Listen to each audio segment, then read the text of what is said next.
সারাদিন পার করবা? কত শেষে ফারুক ভাই, কেমন আছো তুমি? আমি না বোন, কেমন আছো?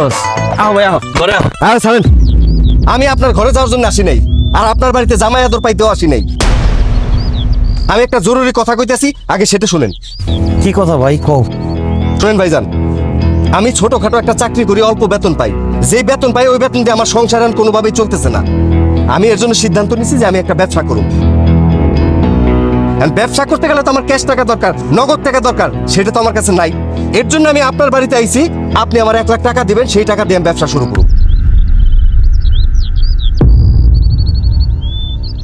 ভাইজান, এই 1 লাখ টাকার জন্য সে সারাক্ষণ আমার সাথে ঝগড়া করে, এমনকি আমার গায়ে হাত পর্যন্ত তুলে। আমার শাশুড়ি আমার সাথে দিনরাত ঝগড়া করে, আমার কথা শোনায়। আমার এই জ্বালা যন্ত্রণা সহ্য হইতেছে না ভাইজান। তুমি যেমনে পারো এই 1 লাখ টাকা জোগাড় করে আইনো আরে দাও। আমার কাছে তো কোনো টাকা নাই, আমি তো টাকা দিতে পারুম না। কি করলেন আপনি? টাকা দিতে পারবেন না? ওই মেয়ে, ওই টাকা না পেলে আমি তারা তালাক দিমুই।